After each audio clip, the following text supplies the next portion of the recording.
Thank you for joining us for ECF's very first virtual annual meeting.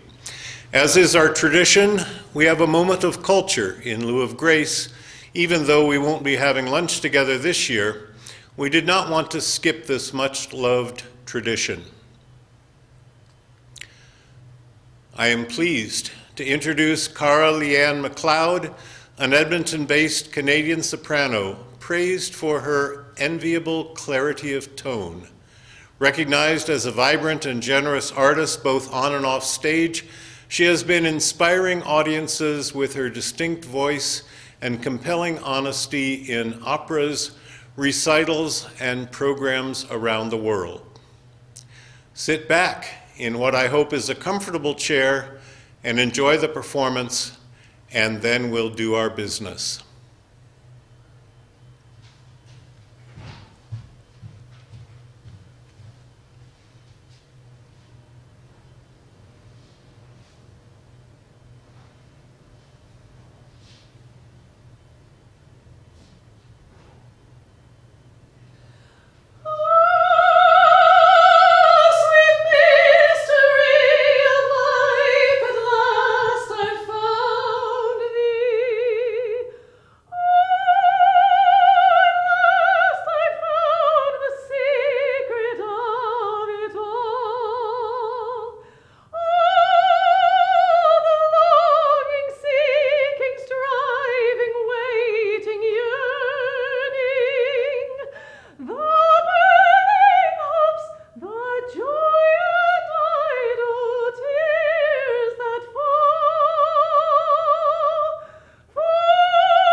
I should throw these to you perhaps. Thank you so much. It's my pleasure to be here. Thank you. Thank you, Cara, for such a beautiful performance.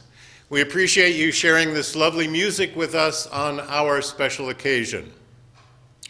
We will now hear from Zahra Somani, Chair of the Board of Directors of Edmonton Community Foundation.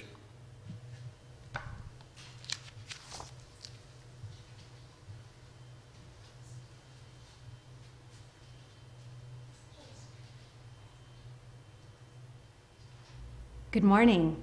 On behalf of the Edmonton Community Foundation's Board of Directors, it's my pleasure to welcome you today to our annual general meeting. Thank you for joining us in these unprecedented times. Normally, we would have had the honor of hosting you over a luncheon, but today we are grateful that you invited us into your homes. Before we start, I want to take a moment to acknowledge the land on which we are gathered is Treaty 6 territory. We are all beneficiaries in the peace and friendship of this treaty. I am sure you will agree with me that this pandemic has reminded us of many things. The importance of family and personal connections, the fragility of our health and well-being, our interdependence on each other, and the fact that we are trustees of the environment in which we live. At the Foundation, this crisis has reinforced the importance of partnership with our donors, our volunteers, government, and each other. It has brought to light how fortunate we are to live in a city and country that has established multiple civil society organizations, each specializing in different areas of endeavor, but working together to support our most vulnerable communities. I am pleased to share with you that together with our partners, our foundation has been able to quickly and strategically prioritize efforts to support 34 charities who are delivering programs and services in Edmonton, ranging from sourcing personal protective equipment, to providing mental health support, to domestic violence intervention programs, and more. Over the course of this meeting, our CEO will expand more on the Rapid Response Fund and other initiatives that the Foundation is currently supporting. We would like to sincerely thank all of our donors who have enabled the Foundation to make this happen. Thank you. As you know, the Edmonton Community Foundation has a long history, 30 years to be exact, of providing thought leadership and funds to strengthen the fabric of our society. Our grants and funding initiatives support not only basic necessities, but also the arts, music, culture, education, innovation, and more. Now more than ever, we will continue to count on your support as we think ahead to anticipate the significant economic impact of what's happening today, the sustainability of our institutions, and the role of technology in the future post-COVID-19. On that note, I am pleased to share with you highlights from our last fiscal year. In 2019, the total value of our funds amounted to $616.7 million, which is an increase of $55.8 million from last year. ECF continues to rank in the top 5 foundations in Canada and plays an important role in sharing best practice with other community foundations across the country. This past year, ECF distributed a total of $26.2 million to charitable causes, resulting in significant social and economic impact to the quality of life in the city of Edmonton. $24.6 million was received in contributions during the year, and we are pleased to welcome 95 new funds to the ECF family. Thank you. More information on these funds can be found in the Generosity in Action report, which has been mailed to you, or you can find a copy at our office or online at ecffoundations.org. I would like to take this opportunity to thank our incredible team. We have a great team at the Foundation, all of the staff, our volunteers, and our CEO, Martin Garber-Conrad. Thank you for your dedication over this past year, and more importantly, especially over the past few months during these difficult times. I am also fortunate to be serving alongside a strong and dedicated board of directors that bring important perspectives, oversight, and governance to the Foundation. We would like to extend our thanks to Clive Oshry and Gary Smith, who have completed their terms today. Thank you for your leadership and contribution to this important work. It is now my distinct pleasure to introduce our keynote speaker, Chancellor Doug Stollery. Chancellor Stollery is counsel to the law firm of Reynolds, Mirth, Richards and Farmer LLP. He holds an LLB from the University of Alberta and an LLM from Harvard University. He has served as president of the Alberta branch of the Canadian Bar Association and as a director of several nonprofit organizations. He is currently completing his term as Chancellor of the University of Alberta and is president of the Stollery Charitable Foundation. Chancellor Stollery's career includes numerous awards, such as the Queen Elizabeth II Diamond Jubilee Award and Canadian General Council Lifetime Achievement Award, just to name a couple.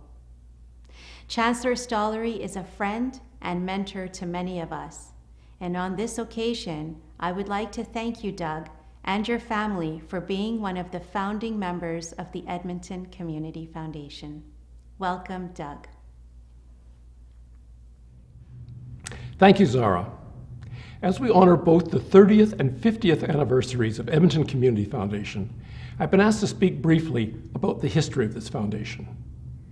Now, you may be thinking, how is it that the foundation is celebrating both its 30th and its 50th anniversaries at the same time?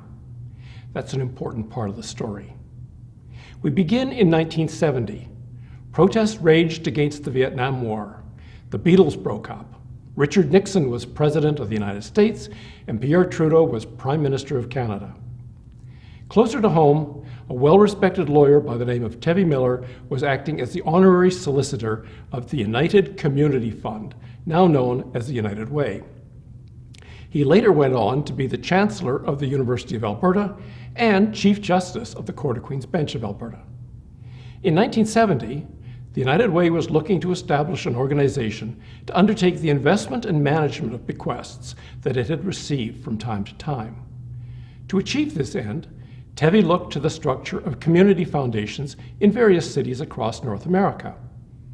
Working with a group of civic leaders, he sponsored a private bill in the provincial legislature for the incorporation of a similar organization in our city. This bill was finally passed in April 1971, and the Edmonton Community Foundation was born. Creating a community foundation is one thing. Giving it life is quite another. What was needed was money, organization, and a dedicated group of community volunteers. For that, we need to fast forward almost 20 years to the late 1980s. In 1989, the Berlin Wall fell. The first commercial use of the internet began. The first George Bush was President of the United States, and Brian Mulroney was Prime Minister of Canada. And in our story, enter John and Barbara Poole. John was a successful businessman. Barbara was a patron of the arts. Both were exceptionally generous. Both were visionaries. They were looking to establish an organization for community-based philanthropy. For that, John and Barbara turned to their trusted advisor, John Slatter. John Slatter was a lawyer and a business consultant who had immigrated with his family to Edmonton from South Africa in the early 1960s. In the course of his research, John Slatter came across the legislation establishing the Edmonton Community Foundation and proposed to the Poole family that this might be an appropriate structure. To kickstart the Edmonton Community Foundation, initial donors were needed. John and Barbara turned to John's brother and sister-in-law, George and Ray Poole. They also turned to my parents, Bob and Shirley Stollery, and proposed that each family should join them in donating $5 million to the foundation to establish a $15 million nest egg. Both couples agreed. Looking back, this commitment of funds was quite remarkable for a number of reasons. $15 million today is a lot of money. In the late 1980s and early 1990s, it really was a lot of money, equivalent in today's currency to about $30 million. At that time, donations of large sums of money to charitable causes were not as common as they are today. I expect that at the time, these donations collectively were among the largest ever made in our community. When people make donations, particularly large donations, it's generally to long-standing and highly respected organizations with an experienced board and staff and well-established policies and procedures, and having a track record of effective and efficient service to the community. At the point that these families committed to make their donations, Edmonton Community Foundation had no board, no staff, no policies, and no track record. It was only a legal concept. And when large donations are made, they're typically made for specific, well-defined purposes. Think of the construction of a building or the establishment of scholarships with defined criteria. When these families committed to make their donations, it was on the basis that 50% of the income from each donation would be applied to designated areas of need, and 50% of the income would be applied as determined at points in the future by the foundation itself to meet the needs of the community.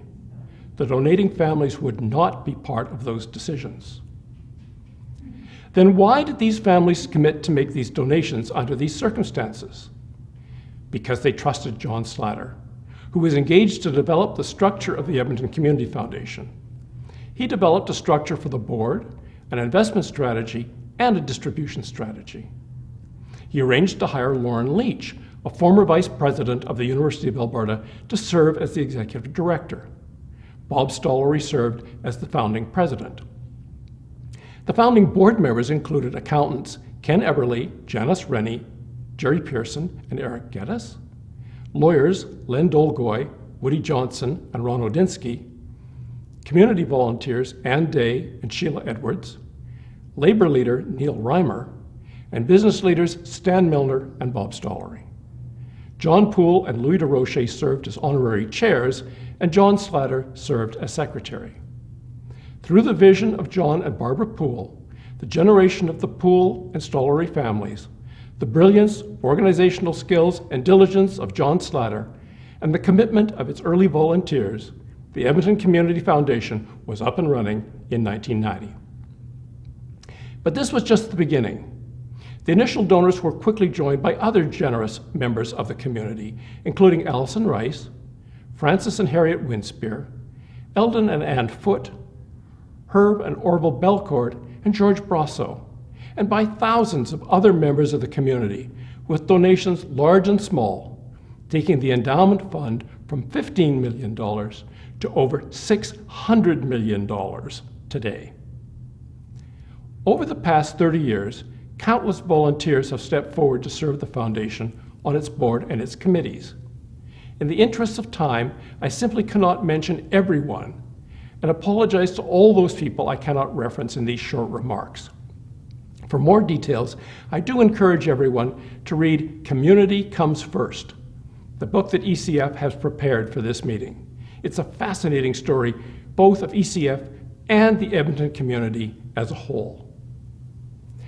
And the foundation has been led by a succession of visionary CEOs, Lauren Leach, as noted, and then Bill Mathewson, Doug McNally, and Martin Garber-Conrad, each moving the foundation forward to meet the needs of the time while preserving the foundational elements on which ECF was established. Each of those CEOs would acknowledge that they were only able to succeed with the support of their teams of dedicated and extraordinarily capable employees. From the beginning, ECF has been part of a partnership, not only with its donors, but also with the charities to whom ECF provides funding. These charities, their staffs and volunteers, are on the front lines, serving those who are most vulnerable in our society. These charities and the communities they serve are the reason why ECF exists. The story of Edmonton Community Foundation is the story of people. It's the story of people with vision and courage, people generous with their time and resources, people with compassion for others and faith in others. It's the story of people working together in support of their community. To my mind, this isn't the Community Foundation of Edmonton, it's the foundation of the Edmonton community. To close with the metaphor that is the theme of this year's annual meeting, a seed was planted 50 years ago. It was rediscovered and watered and fertilized 30 years ago. With the care and support and commitment of our whole community since then, it has grown into a great tree that provides shade and comfort to those most in need, and will continue to do so in perpetuity. To the Edmonton Community Foundation and all of those who have tended this great tree, happy anniversary. Over to you, Martin.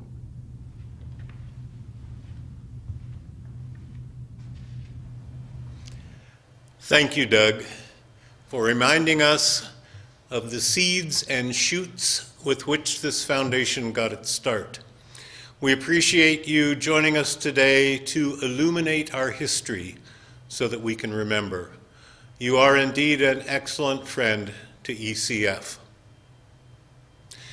So good morning, everyone else. As you may have guessed, I'm Martin Garber-Conrad, CEO of Edmonton Community Foundation. Thanks for taking the time to be with us to celebrate ECF's anniversary. I'd like to begin by thanking the following organizations who generously sponsored this meeting: the production of our Legacy in Action magazine, as well as the Generosity in Action booklet.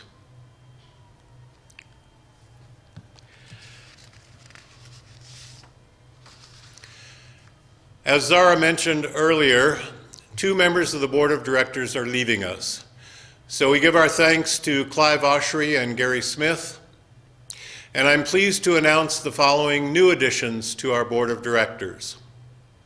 Alyssa Hung is Chief Audit Executive and VP Risk Management for Capital Power Corporation. She has committee and board experience with the Chamber of Commerce, Allen Gray Continuing Care Center, and Edmonton Women in Finance, and has an interest in risk and risk management well beyond the financial statements. Philip Saskowich has been volunteering with ECF for 3 years already on the investment committee and is very excited to be joining the board. Philip is a senior portfolio manager at TELUS, responsible for the private equity and infrastructure portfolios and the external public equity program. He leads a high-performing team involved in fund investments, co-investments, and fund-level asset allocation optimization, risk measurement, and macroeconomic analysis. And finally, we welcome Jacqueline Cardinal, co-founder and managing director of Naheawin, an Edmonton-based agency that serves as a bridge between Indigenous and non-Indigenous peoples, and Vice President Brand of the Social Awareness Group, a group of companies with a shared aim to promote Indigenous prosperity in a meaningful and sustainable way through technology platforms. When she isn't using ancient tools to solve contemporary problems, she is a storyteller, working with her brother Hunter Cardinal to create works like 2019's Lake of the Strangers. Welcome to each of you. The normal focus of an annual meeting is on the year past, the accomplishments of 2019. We've heard about those from Board Chair Zahra. 2019 was a very good year. And in his keynote, Doug has provided a larger context, looking back on the past 30 or even 50 years of ECF's existence. Normally, this would be enough for an annual meeting. But we know these are not normal times. So for my remarks, I want to focus not on last year, nor on the last 30 years, enviable as they have been, but on this unusual 2020 and the next 30 years. Doug actually hinted at some of what I want to say in his address, highlighting the vision and tenacity of the founders and the people who preceded them. What I want to say connects you in 2020 quite directly with these folks. Like they were, you donors are brilliant. There are more opportunities in 2020 to give, to contribute, to donate than ever before. There are still appeals in the mail, galas to attend, although not this week, capital campaigns to build, and now all sorts of online ways to give. Despite all these, or in addition to all of these, many of you have chosen to set up or contribute to an endowment fund. That's brilliant. There have been questions raised in recent weeks about the value of endowment funds. There have been calls to spend down that capital in the face of the current crisis. But brilliant donors know better. In fact, it is the vision and wisdom and tenacity of donors throughout the years, and as recently as this year, that has made possible ECF's strong response to the pandemic and to the urgent needs of our community in this far from normal year of 2020. The first thing that brilliant endowment donors have made possible is dependable, ongoing support to charities, and causes in health, education, and human services, as well as arts and culture, sports and recreation, and the environment. These causes are as important in these difficult times as they have always been, and endowments old and new continue to support them. More than $10.5 million has gone out already this year, well ahead of normal, translated by charities mostly in Edmonton into local employment and economic activity, as well as direct service to vulnerable citizens. Brilliant. In addition to ECF's normal community designated and donor advised grants, scholarships, and bursaries, the Rapid Response Fund, or RRF as we affectionately call it, has provided more than $1 million in emergency grants to more than 50 local charities to undertake essential work to assist people right now. The RRF has provided mental health supports, meals and food, outreach to teens and isolated seniors, connection for people with disabilities, information for new Canadians, employment for creative workers, access to schooling for children via hundreds of laptops, and tens of thousands of PPEs for outreach workers in the city and on neighboring reserves and Métis settlements. Some of what the RRF is doing was made possible by your new contributions, including those encouraged by the provincial government matching program, more than $500,000 through the end of May. But the majority of the RRF, our first line of response to the pandemic, came from endowed funds, both undesignated and donor advised. Absolutely brilliant. You, brilliant donors, have led the way from ECF's early days all the way up to today.